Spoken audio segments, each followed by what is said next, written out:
پچھلے جمعۃ المبارک ہم نے جناب موسیٰ کلیم اللہ علیہ السلام کا کوہ طور پر تشریف لے جانا کتاب لینے کے لیے، اور پھر آپ کے پیچھے آپ کی قوم کا بچڑے کی عبادت کرنا، اپنی جانوں پر ظلم کرنا، اور پھر رب تعالیٰ جل جلالہ کا انہیں معاف کرنا، یہ ہم پڑھ رہے تھے کہ اللہ تعالیٰ نے ان کے یہاں پہ جرم گنوائے ہیں کہ انہوں نے جرم کتنے کیے اور رب نے ان پہ کرم کتنے کیے۔ چونکہ اللہ تعالیٰ یہ سارے جرم انہیں گنوا کے اور اپنی طرف سے جو اللہ نے معافیاں دی ہیں وہ معافیاں اللہ کریم ان کو بتا کے، تقاضا کس چیز کا ہے؟ فرمایا تقاضا یہی ہے کہ تمہارے جرموں پہ جو میں نے تمہیں معافی دی ہے، اب تم میرے حبیب کا کلمہ پڑھ لو، میرے محبوب کا انکار نہ کرو۔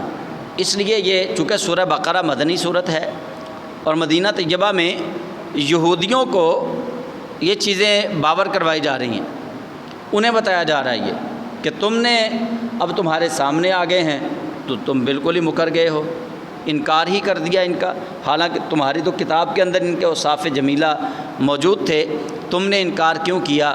حالانکہ میں نے تم پہ یہ کرم کیا، یہ کرم کیا، یہ کرم کیا، وہ سارے کرم جو ہیں اللہ تعالیٰ ان کو گنوا رہا ہے۔ تو ہم نے پچھلے جمعہ یہ اس بات کا مطالعہ کیا، اس واقعے کا، کہ موسیٰ علیہ السلام کی قوم نے جب وہ ظلم کیا یعنی شرک کیا کہ بچڑے کی پوجا کی، انہوں نے اس کو اپنا الہ مانا، اللہ تعالیٰ اس کے بعد فرماتا ہے ثم عفونا عنکم من بعد ذلک لعلکم تشکرون، پھر اس کے بعد ہم نے پھر تمہیں معاف کر دیا، اس کے بعد بھی تمہیں معاف کر دیا تاکہ تم شکر گزار بنو، لعلکم تشکرون، تاکہ تم شکر گزار بنو۔ یہ بنی اسرائیل کو جو باتیں سنائی جا رہی ہیں، در حقیقت یہ باتیں اس بنی اسرائیل کے گروہ کو سنائی جا رہی ہیں جو گروہ مدینہ طیبہ میں موجود تھا، یا مدینہ طیبہ کے ارد گرد قبیلوں میں وہ لوگ بستیوں میں رہتے تھے اور نبی پاک علیہ السلام کا انکار کرتے تھے۔ انہیں ان کے بڑوں کی باتیں سنا کے اس بات پر آمادہ کیا جا رہا ہے، ان کے بڑوں کی باتیں سنا کے اس بات کی طرف، راہ ہدایت کی طرف لے کر اللہ کریم آ رہا ہے کہ وہ اللہ کے حبیب علیہ السلام پر ایمان لے آئیں۔ اب اللہ تعالیٰ فرماتا ہے کہ ثم عفونا عنکم من بعد ذلک، پھر اس کے بعد ہم نے تم سے معافی جو ہے وہ قبول کر لی، لعلکم تشکرون، تمہاری معافی اس لیے قبول کی کہ تم شکر گزار بن جاؤ۔ تو یہاں پہ محدثین مفسرین اس آیت کی تفسیر کرتے ہوئے انسان کے لیے، مسلمان کے لیے جو اللہ تعالیٰ کی طرف سے پیغام ہے، اس پیغام کو واضح کرتے ہیں کہ خدا تعالیٰ جل جلالہ جب معافی دے دے نا، تو اس معافی کا انسان کو کیسے پتہ چلتا ہے کہ اب اس کو معافی مل گئی؟ تو فرماتے ہیں جب اللہ تعالیٰ کسی بندے کو معاف کر دیتا ہے تو اس بندے کے اندر شکر گزاری زیادہ آ جاتی ہے، وہ شکر گزار بندہ بن جاتا ہے۔ اللہ کریم نے اتنے بڑے جرم کے بعد ان کو جب معاف کیا تو ساتھ وضاحت فرما دی، فرمایا ثم عفونا، پھر ہم نے معاف کر دیا، عنکم، تمہیں اس بارے میں، من بعد ذالک، حالانکہ تم نے یہ بہت بڑا جرم کیا تھا، اس ظلم کے بعد بھی، جرم کے بعد بھی، شرک کے بعد بھی اللہ فرماتا ہے ہم نے تمہیں معاف کر دیا۔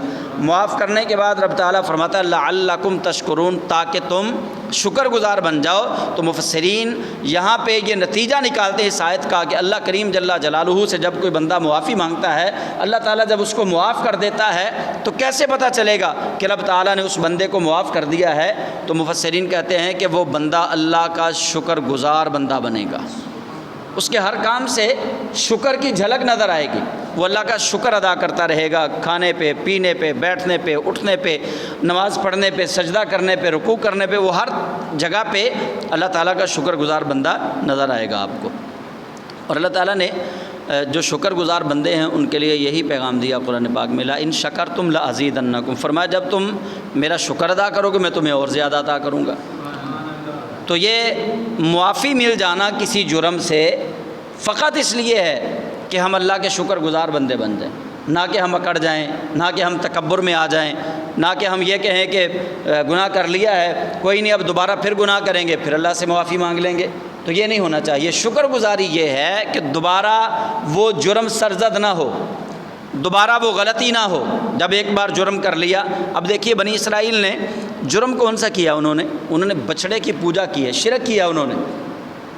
تو اللہ کریم جل جلالہ فرماتا ہے وَإِذْ آتَيْنَا مُوسَى الْكِتَابَ وَالْفُرْقَانَ لَعَلَّكُمْ تَهْتَدُونَ، اور یاد کیجئے اس وقت کو بھی کہ جب ہم نے عطا کی موسیٰ علیہ السلام کو کتاب اور فرقان، لعلکم تہتدون، تاکہ تم ہدایت پا جاؤ۔ اب یہاں پہ دو چیزوں کا ذکر اللہ تعالیٰ ارشاد فرما رہا ہے۔ دو چیزیں کون کون سی فرمایا؟ وَإِذْ آتَيْنَا مُوسَى الْكِتَابَ وَالْفُرْقَانَ، ہم نے موسیٰ علیہ السلام کو کتاب دی اور ساتھ فرمایا فرقان، کتاب اور فرقان دو چیزیں۔ اب یہاں پہ جو واو ہے نا الکتاب اور الفرقان کے سینٹر میں، موسیٰ الکتاب والفرقان، یہ جو واو ہے والفرقان والی واو، اس واو کو واو عاطفہ بھی کہتے ہیں، اس یعنی فرق کرنے کے لیے اس واو کو واو تفسیر بھی کہتے ہیں، یعنی پچھلی بات کی تفسیر بیان کرنے کے لیے۔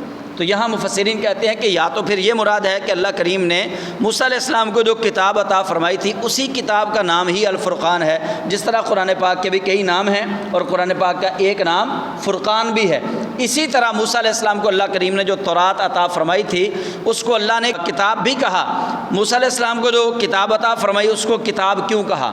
یہاں پہ دو چیزیں ہیں۔ ایک تو کتاب اس کو کہتے ہیں جس کے اندر احکامات نازل ہوں، جس کے اندر احکامات لکھے ہوئے ہوں، حکم ہوں اللہ تعالیٰ کی طرف سے کسی قوم کی طرف، ایک تو اس کو الکتاب کہتے ہیں۔ دوسرا موسیٰ علیہ السلام کو لکھی لکھائی وہ کتاب ملی تھی، اس لیے اس کو کتاب کہتے ہیں، جو لکھی ہوئی تھی۔ اچھا، پھر یہاں پہ سوال ہوتا ہے کہ قرآن پاک کو بھی تو الکتاب کہتے ہیں، حالانکہ قرآن پاک جو ہے یہ لکھا ہوا نہیں ہے، اس کو بھی الکتاب کہتے ہیں۔ تو یہاں مفسرین نے اس کا جواب دیا کہ قرآن پاک کو جو الکتاب کہتے ہیں، قرآن پاک اس اعتبار سے الکتاب ہے کہ لوح محفوظ میں لکھا ہوا تھا، اس اعتبار سے قرآن پاک الاعتبار ہے، قرآن پاک الکتاب ہے کہ یہ لوح محفوظ میں لکھا ہوا تھا۔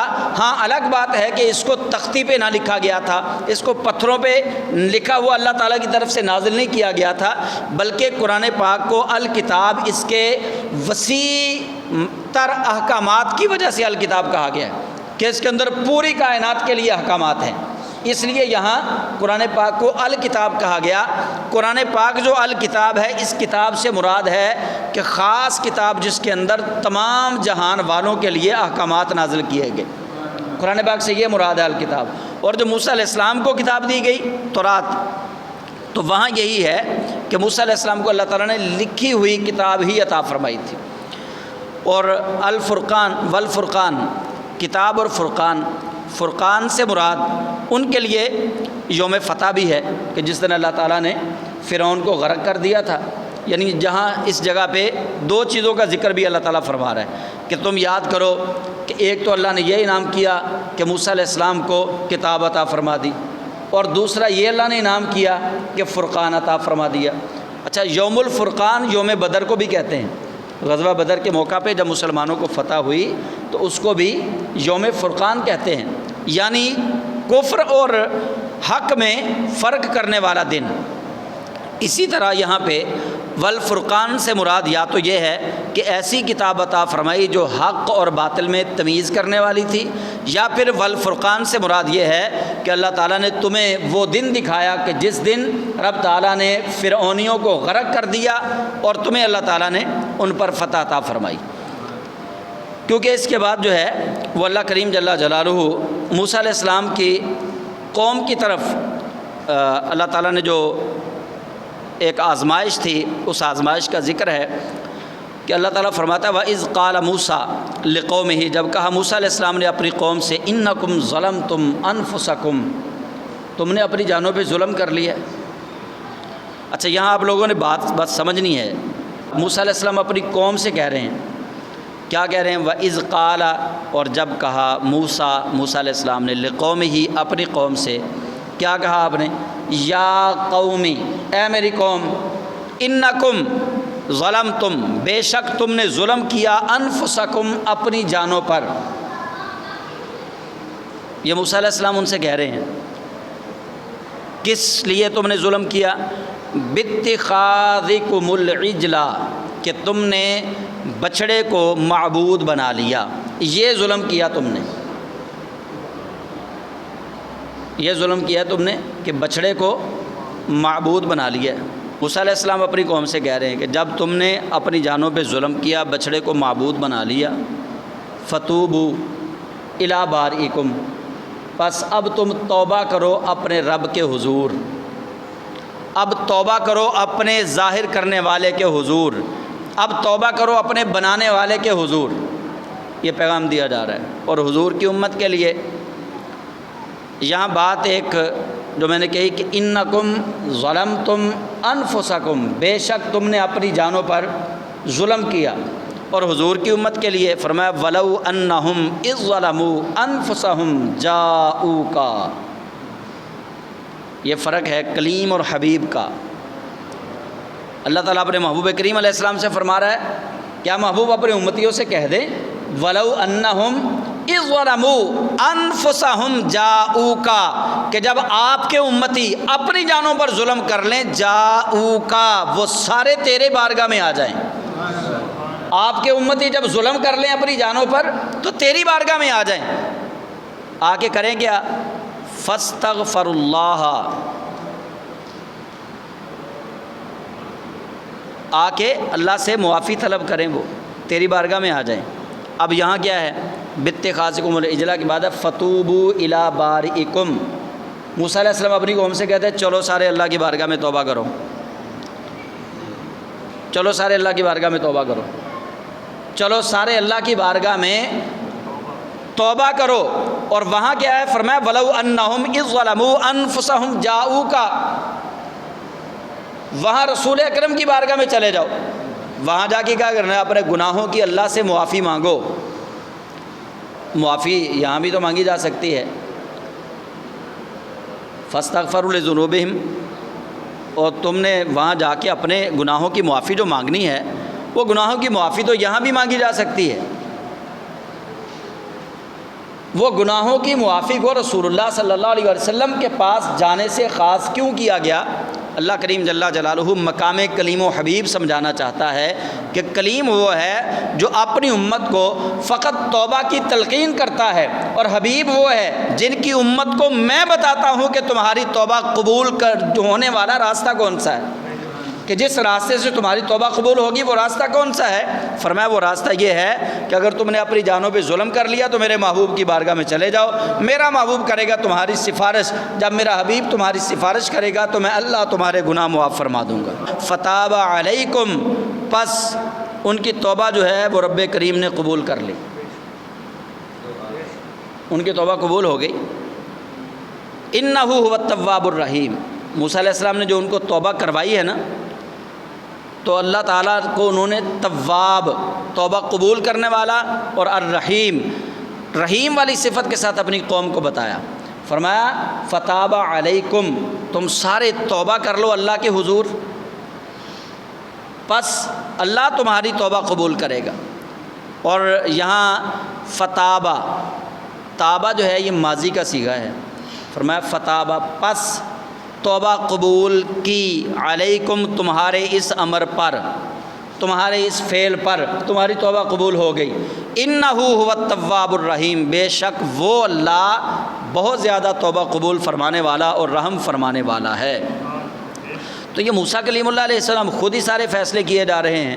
پتہ چلا کہ رب تعالیٰ جل جلالہ نے کچھ اپنے مقربین کو یہ اختیار عطا فرمایا ہے کہ بندے جب غلط کام کر لیں اور وہ سزا کے مستحق ہو جائیں، اگر وہ بندے اللہ کے اس دیے ہوئے اختیار کی وجہ سے درمیان میں آ جائیں نا، بندے اور اللہ تعالیٰ کے درمیان میں آ جائیں اور وہ کوئی سفارش والا عمل کریں، تو رب تعالیٰ جل جلالہ پھر اس درمیان میں آنے والے کی عزت کو، اس کی وجاہت کو، اس کی عظمت کو، اس کے مقام اور مرتبے کو دیکھتے ہوئے اللہ تعالیٰ پھر کرم والا معاملہ فرماتا ہے، رب بخشش فرما ہی دیتا ہے۔ موسیٰ کلیم اللہ علیہ السلام کی قوم جو تھی، خیر جو توبہ والے تھے ان کی توبہ تو قبول ہو گئی۔ اس کے بعد موسیٰ علیہ السلام کی قوم کا ایک دھڑا ایسا بھی تھا انہوں نے تقاضا کر دیا موسیٰ علیہ السلام سے۔ قرآن پاک اس طرف واضح اشارہ کر رہا ہے، وَإِذْ قُلْتُمْ یا موسیٰ، جب تم نے کہا۔ قرآن پاک کا اسلوب دیکھیے، انداز بیان دیکھیے، جب تم نے کہا۔ اچھا، نبی پاک علیہ السلام نے تو کہا نہیں تھا، پھر یہ تم والا صیغہ کیوں آیا، حاضر والا؟ میں آپ کو بار بار ہر آیت کے شروع میں بتاتا ہوں، چونکہ ان آیات میں مخاطب مدینہ منورہ اور قرب و جوار میں رہنے والے یہودی تھے، پیغام انہیں دیا جا جو رسول اللہ صلی اللہ علیہ وسلم کے منکر بنے، جنہوں نے جناب محمد مصطفیٰ صلی اللہ علیہ وسلم کو پہچاننے سے انکار کیا، انہیں مخاطب کیا جا رہا ہے بار بار۔ وَإِذْ قُلْتُمْ، اور جب تم نے کہا، یا موسیٰ، اے موسیٰ، لن نؤمن لک حتی نری اللہ جہرۃ، ہم ہرگز ایمان نہیں لے کر آئیں گے جب تک اللہ کو دیکھیں گے نہیں۔ یہ انہوں نے واضح طور پہ موسیٰ علیہ السلام کو پیغام دے دیا۔ قوم کے بڑے لوگ تھے، موسیٰ علیہ السلام کے پاس آئے، انہوں نے کہا یہ بچھڑے کی عبادت سے روک دیا، ہم رک گئے، مان گئے ہم کہ بچھڑے کی عبادت نہیں کرنی، عبادت اللہ کی کرنی ہے، جس طرح آپ کی توحید کی دعوت آپ دے رہے ہیں اسی طرف آنا ہے، تو ہم اس طرف آنے کے لیے تیار ہیں۔ لیکن اللہ تعالیٰ مدینہ منورہ اور قرب و جوار کے جو یہودی تھے انہیں پیغام دے رہا ہے کہ وہ جو تمہارے بڑوں نے کہا تھا، فرمایا وہ بھی تمہیں یاد رکھنا چاہیے کہ تم سارے اکڑ گئے تھے، اور تمہارے بڑے جو ہیں وہ یہ کہہ رہے تھے کہ ہم ہرگز ایمان نہیں لے کر آئیں گے جب تک اللہ کو نہیں دیکھیں گے۔ لن نؤمن لک حتی نری اللہ جہرۃ، انہوں نے جب یہ کہا نا، اللہ فرماتا ہے فأخذتکم الصاعقہ، پھر ایک بجلی آئی انہیں پکڑ لیا، ان پہ بجلی گر گئی ایک، فأخذتکم الصاعقہ، کڑکدار بجلی نے انہیں جکڑا، وہ سارے کے سارے، ایک روایت میں آتا ہے بے ہوش ہو گئے، ایک روایت میں آتا ہے سارے کے سارے مر گئے۔ 70 سردار تھے 70 قبیلوں کے۔ اچھا، اگلا جو ہے جملہ اللہ فرماتا ہے وَأَنْتُمْ تَنْظُرُونَ، ان کو آگ نے پکڑ لیا، وَأَنْتُمْ تَنْظُرُونَ، اور تم دیکھ رہے تھے، تم نظارہ کر رہے تھے۔ موسیٰ علیہ السلام وہاں کھڑے ہیں، ان کی قوم کہ وہ سردار جنہوں نے کہا کہ ہم اللہ کو دیکھیں گے تو ہی اللہ کا کلمہ پڑھیں گے، اللہ کی توحید کو مانیں گے، ورنہ ہم نہیں مانیں گے۔ موسیٰ علیہ السلام لے گئے ان کو، اللہ تعالیٰ نے اپنے نور کی ایک تجلی یا ایک آگ کا ٹکڑا بھیجا، وہ سارے کے سارے مر گئے۔ وہاں بتانا یہ مقصود تھا کہ جب تم اتنا نور برداشت نہیں کر سکتے، یہ چھوٹا سا آگ کا ٹکڑا تم برداشت نہیں کر سکتے، اللہ تعالیٰ کی ذات کو کیسے برداشت کرو گے؟ تم اللہ تعالیٰ کی ذات کو دیکھنے کا دعویٰ کر رہے ہو۔ تو موسیٰ علیہ السلام کی قوم ایسی اکڑ والی اور تکبر والی قوم تھی کہ انہوں نے موسیٰ کلیم اللہ علیہ السلام سے یہ تقاضا کر دیا کہ جناب جس رب کی آپ دعوت ہمیں دے رہے ہیں اس رب کو ہم ماننے کے لیے تیار ہیں، لیکن شرط یہ ہے اس رب کو پہلے ہم دیکھیں گے پھر اس رب کا کلمہ پڑھیں گے۔ اب لاؤ کوئی ایسا شخص نبی پاک علیہ السلام کے زمانہ اقدس میں، ابو جہل نے بھی یہ تقاضا نہیں کیا کہ محمد اپنا رب دکھاؤ پھر کلمہ پڑھیں گے، ابو لہب نے بھی یہ تقاضا نہیں کیا کہ محمد اپنا رب دکھاؤ پھر کلمہ پڑھیں گے۔ ان کفار و مشرکین نے یہ دعویٰ نہیں کیا، یہ رسول خدا صلی اللہ علیہ وسلم کے منکر رہے، اللہ پہ تو ان کا یقین تھا، اللہ کو تو یہ مانتے تھے۔ یہ الگ بات ہے کہ انہوں نے مشرکانہ رسومات کو شروع کیا ہوا تھا اور یہ اپنے اپنے بت بنا کے انہوں نے خانہ کعبہ کے اندر رکھے ہوئے تھے، لیکن اللہ پر ان کا یقین تھا کہ اللہ موجود ہے۔ تو حضرت موسیٰ علیہ السلام کی قوم انہیں کہہ رہی ہے کہ ہم اللہ کو تب مانیں گے جب اللہ کو دیکھیں گے، لیکن نبی پاک علیہ السلام کو حضرت ابوبکر صدیق نے بن دیکھے ہی حضور پر کلمہ پڑھا۔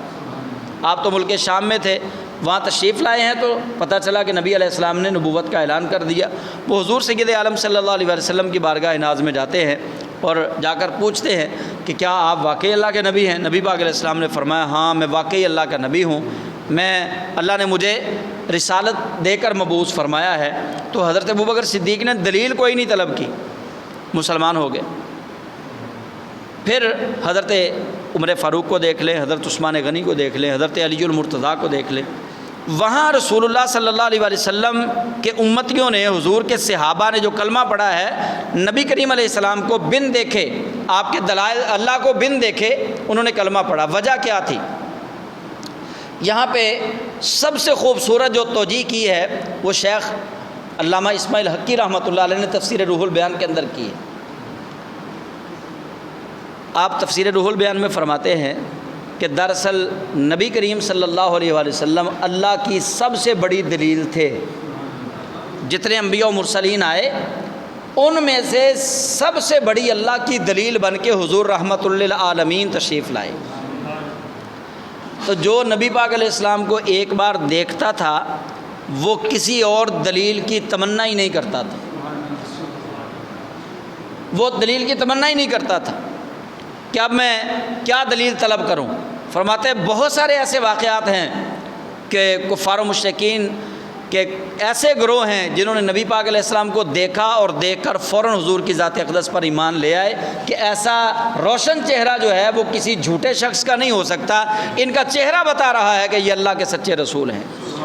تو نبی کریم علیہ السلام کو اللہ کریم نے براہین قاطعہ دے کر بھیجا، دلائل دے کر بھیجا۔ وہ دلائل کیا تھے؟ اللہ تعالیٰ نے اپنی ذات اقدس کے اوصاف جمیلہ جو ہیں ان کا پرتو بنا کر مصطفیٰ جان رحمت صلی اللہ علیہ وآلہ وسلم کو بھیجا کہ اللہ نے اپنے محبوب کریم علیہ السلام کو طاقت، قوت، اختیار، اور نبی پاک علیہ السلام کو اللہ تعالیٰ نے جو علم دیا وہ سب سے زیادہ تھا۔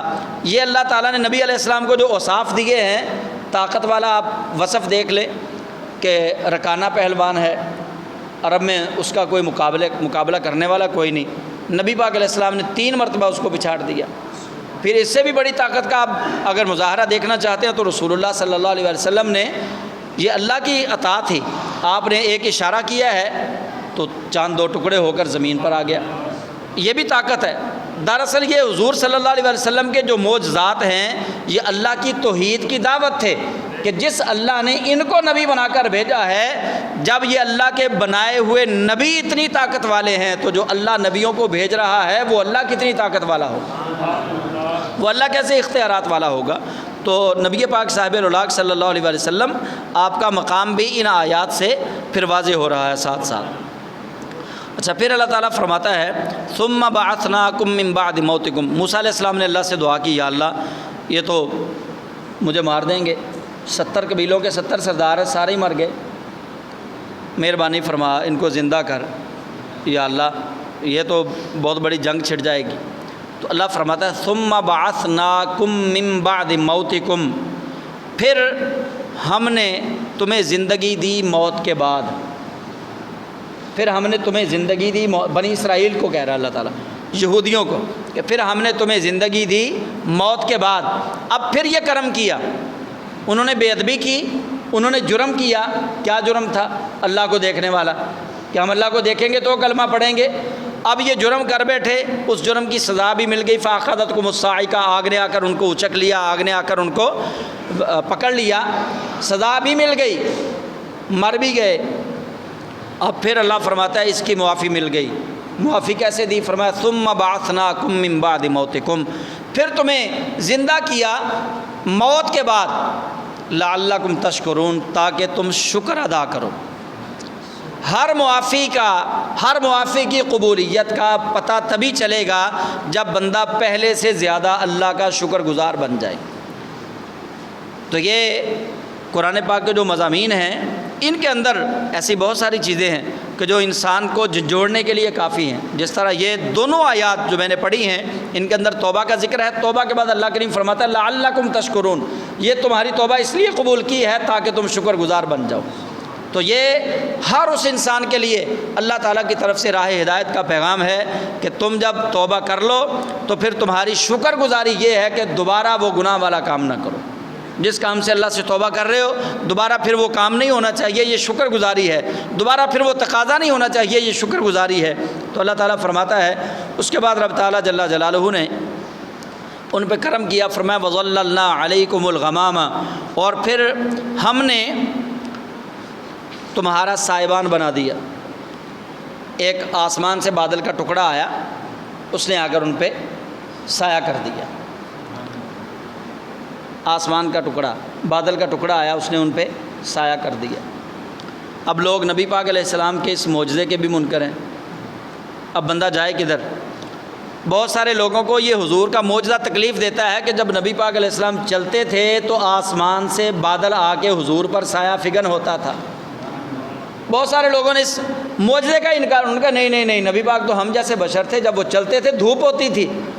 کئی حدیثوں میں وارد ہے کہ نبی پاک علیہ السلام جب چلتے تھے صحابہ ان پہ چادر کے ساتھ چھاؤں کرتے تھے، تو نبی پاک علیہ السلام پر بادل سایہ نہیں کرتا تھا، وہ تو ہماری طرح کی زندگی بسر کرتے تھے۔ ان اللہ کے بندوں کو اللہ ہدایت دے دے، انہیں پتہ چلے کہ رب تعالیٰ جل جلالہ بنی اسرائیل کے یہودیوں کو اللہ معاف فرما رہا ہے، تو اللہ فرماتا ہے وَظَلَّلْنَا عَلَيْكُمُ الْغَمَامَ، کہ جب ہم نے ان کو معاف کر دیا تو بادل کا سایہ بنا کے ان کے سروں پہ سائبان فرما دیا۔ جب انہیں اللہ کریم یہ نعمت عطا فرما سکتا ہے تو نبی پاک علیہ السلام کو اللہ تعالیٰ کیوں نہیں عطا فرما سکتا؟ حضور کے لیے اللہ تعالیٰ بخیل نہیں ہے، اللہ تعالیٰ تو کسی کے لیے بھی بخیل نہیں، اور اپنے محبوب کریم علیہ السلام کے لیے تو اللہ تعالیٰ کبھی بخیل نہیں ہو سکتا۔ ایک ان پہ یہ انعام کیا، دوسرا وَأَنزَلْنَا عَلَيْكُمُ الْمَنَّ وَالسَّلْوَىٰ، اور ہم نے پھر نازل کیا من اور سلوہ۔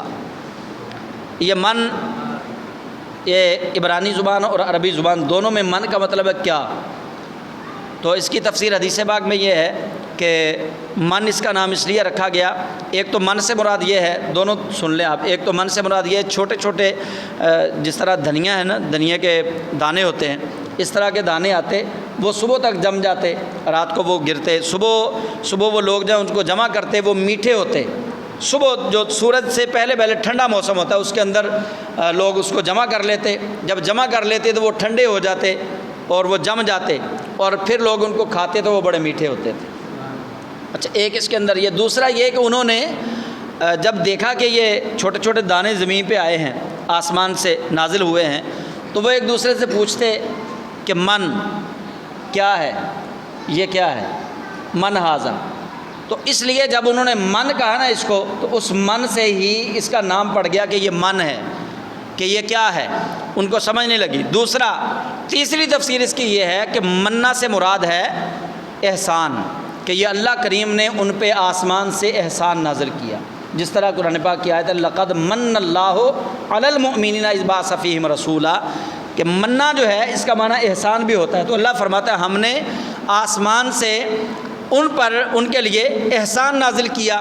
والسلویٰ، یہ بٹیر کی طرح کا ایک جانور ہے، پرندہ ہے، جو اللہ تعالیٰ نے ان کے لیے اس کو مسخر کیا۔ یہ ان کے سامنے ایسا مسخر ہوا کہ وہ چلتے تھے تو ان کے قدموں میں آ کے یہ بیٹھ جاتے تھے، یہ پرندے، بٹیر جیسا پرندہ ان کے قدموں میں آ کے بیٹھ جاتے، اس کو پھر وہ پکڑتے اور ذبح کرتے اور وہ کھاتے۔ تو اللہ تعالیٰ فرماتا ہے ہم نے یہ بھی تم پہ کرم کیا۔ کلوا من طیبات ما رزقناکم، تو اللہ فرماتا ہے کھاؤ اس رزق میں سے جو ہم نے تمہیں پاکیزہ عطا فرمایا ہے۔ تو یہ پاکیزہ رزق تھا، اللہ تعالیٰ نے فرمایا اس میں سے کھاؤ۔ وما ظلمونا ولکن کانوا انفسهم یظلمون، اور انہوں نے کچھ ہمارا نہ بگاڑا، اللہ فرماتا ہے انہوں نے مجھ پہ کوئی ظلم نہیں کیا۔ یہ بنی اسرائیل نے بچڑے کی پوجا کی، بنی اسرائیل نے اللہ تعالیٰ کو دیکھنے کا جو انہوں نے امید رکھی، اللہ تعالیٰ کو دیکھنے کا تقاضا کیا، نافرمانیاں کی، اللہ فرماتا ہے انہوں نے وما ظلمونا، ہم پہ کوئی ظلم نہیں کیا انہوں نے، ولکن کانوا انفسهم یظلمون، حقیقت میں بنی اسرائیل والوں نے اپنے اوپر ہی ظلم کیا تھا۔ اس کے اندر بھی حضور کی امت کے لیے ایک پیغام ہے، وہ پیغام میرے لیے بھی ہے، آپ سب کے لیے بھی ہے، کہ ہم جتنے بھی گناہ کرتے ہیں ہمارے ان گناہوں سے اللہ کو کوئی فرق نہیں پڑتا۔ ہم جتنی بھی نمازیں پڑھتے ہیں، جتنے نیک اعمال کرتے ہیں، ہمارے ان نیک اعمال سے بھی اللہ تعالیٰ کو کوئی فرق نہیں پڑتا۔ نہ ہمارے نیک اعمال کرنے سے اللہ کی شان زیادہ ہوتی ہے، نہ ہمارے برے اعمال کرنے کی وجہ سے اللہ کی شان کم ہوتی ہے۔ حقیقت میں جب ہم اچھے اعمال کرتے ہیں تو فائدہ ہمارا ہے، جب ہم برے اعمال کرتے ہیں تو نقصان بھی ہمارا ہی ہے۔ تو اس لیے ہمیں بنی اسرائیل جیسے اعمال سے بچنے کی ساتھ ساتھ تلقین بھی کی گئی ہے کہ ہمارے لیے یہ جو موضوع ہے، آپ دیکھیے حضور صلی اللہ علیہ وسلم کی امت تھی ہم، تو ہمارے لیے اس کے اندر باتیں حضور کے زمانے کی آ جاتی، سیدنا ابوبکر صدیق، سیدنا عمر، سیدنا عثمان، سیدنا علی المرتضیٰ شیر خدا، دیگر صحابہ و اہل بیت کی باتیں اس کے اندر آتی، لیکن آپ قرآن پاک کو پڑھتے ہی رہتے ہیں ماشاءاللہ، تو دیکھ لیں قرآن پاک کے اندر پہلی قوموں کے قصے ہیں، وہ ہمیں سمجھانے کے لیے کہ انہوں نے یہ کیا تو ان کے ساتھ اللہ نے یہ کیا، انہوں نے یہ نافرمانی کی اللہ نے یہ عذاب بھیجا۔ دراصل اللہ ہمیں ڈرا رہا ہے، اللہ کریم ہمیں اس لیے ڈرا رہا ہے کہ تم میرے محبوب کی امت ہو، تم ان گناہوں میں نہ پڑنا، تمہیں میں جنت بھیجنا چاہتا ہوں، تم اچھے اعمال کرنا، تم جہنمیوں والے اعمال نہ کرنا۔